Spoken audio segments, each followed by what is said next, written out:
Okay, it is a holiday weekend, but as Belichick famously yelled at City Hall Plaza one day, no days off. So joining us for the roundtable this morning are Democratic political analyst Marianne Marsh and Republican political analyst Rob Gray. Do you say Happy Labor Day? What do you say? Do you say Happy Labor Day? Sad Labor Day. Sad Labor Day? I hate to End say of summer. End of summer Labor Day? We are honoring workers. We are honoring the workers. Very important. Okay. You just heard Aaron Michaelwood sitting in the chair here, and let's talk about people and hardworking voters want to know if they're going to get their money back from the state. You heard what he said. Marianne, place your bets. Go. Well, it's pretty clear from Aaron's perspective that he believes, and the House therefore believes, that taxpayers should get the money directly. Charlie Baker has another idea. He wants to split the baby, give some to taxpayers, some to the T. But we're all going to wait for Suzanne Bump to weigh in on September 20th when her audit is done, and then we'll see. The big question mark here, where is Karen Spilka? Exactly. That is to be unknown. Yeah. Go ahead, Rob. I think it's very interesting, as Marianne points out, that Baker wants to spend half. So the House is to the right of the governor on a tax cut. Surprised? I never expected I would see that. I am surprised. I'm very surprised that Baker doesn't think it should go back to the taxpayers, and that he's going to mess with this law. I mean, the law is there. It should all go back to the taxpayers. It's pretty clear. He's playing with the law fire. that he stood out in front a couple of weeks ago That's and right. said is in existence. Oh, by the way. Which makes me think Spilka's with Baker, and why he may be doing this. That's we'll see. And it'll We'll be see. interesting A to lot see if to they, come. It'll be interesting to see if they do this before November or after November as well. Moving on, the Suffolk DA race got even nastier this week with an alleged victim of Ricardo Arroyo speaking out anonymously. And bedlam in the Boston City Council chambers followed thereafter. How badly damaged is Arroyo? And are Kevin Hayden's own problems overshadowed by any of this? Rob? Well, I think Kevin Hayden's problems are a blip on the radar.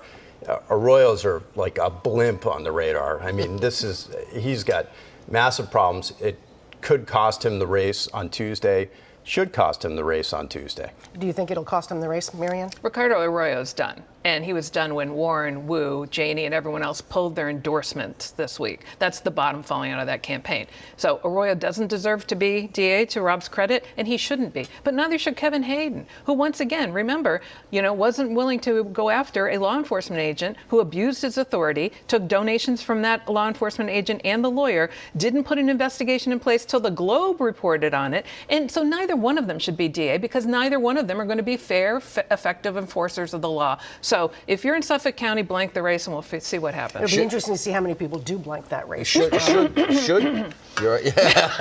Should Arroyo, and I understand that his name's already on the ballot. I understand it's Tuesday. It's just hours away now. Should he just stand up and say, "Don't vote for me. I refuse to accept anything that comes from this. I'm going to withdraw." He said he's staying in the race, and there's some pretty curious mailers out there right now. So. He should, but he won't. Right. He wants to get elected so he can leverage power to save his skin in terms of the bar taking action to disbar him or something else. Yeah.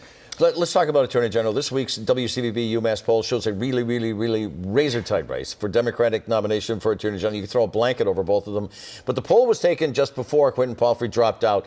Does his endorsement of Andrea Campbell matter, or does it become a battle between TV ads and the Get Out the Vote operation, Rob? I think his endorsement matters zero. His withdrawal from the race potentially eliminates some splitting of the progressive vote, so might yield a couple points for Campbell.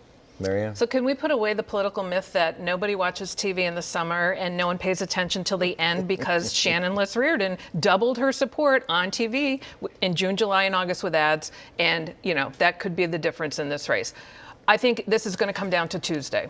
If it really is a 1-2 point race, then it's GOTV. And for that scenario, Andrea needs to do really well in big cities and in gateway cities and other places where people are less likely to vote, but the turnout's looking high. Shannon Liss Reardon clearly does better in the more populous progressive communities. So this could be a dogfight right till 8 o'clock on Tuesday night. Let's take a quick chat about the other races. While the poll shows that Salem Mayor Kim Driscoll running for lieutenant governor and incumbent Secretary of State William Galvin running for re-election, They both have comfortable leads in their Democratic races, according to our poll. The state auditor's race, however, also is neck and neck. What gives either Chris Dempsey or Diana DeZoglio the edge, Marianne? I think Chris Dempsey does have a slight edge in this race because, once again, he has support in more populist communities that do vote, and he's got Democratic activists and progressives with him. So I think he can eke this race out. Another dogfight we'll see on Tuesday. Do you agree, Rob? I mean, it's a low-interest race, so it's really a true test of how effective your campaign is. Did you identify the right 1 million people who are going to vote in the Democratic primary? Did you reach them, and did you convince them that you're the right candidate? GOTV, baby. Let's talk about the GOP side. The Secretary of State William Galvin released vote-by-mail numbers for Tuesday's primary, and he says the large number of independents sending back GOP ballots suggests that Chris Doughty could beat Jeff Deal. Plausible theory, Marianne? Well, I mean, Galvin's been hitting at this for weeks, and it's obvious that the majority of those votes, because there's only like 350,000 or so Republicans in the state, are coming from unenrolled voters. So they're going into the Republican primary. We shall see. I think Deal's voters show up on Election Day and vote, but if Jeff Deal loses, I promise you there will be a Trump-like meltdown claiming that votes were hacked, and he will throw Doughty's campaign into chaos like we saw in Pennsylvania, Michigan, and Wisconsin Rob. here. I think there's two T's in this race: Trump and turnout, basically.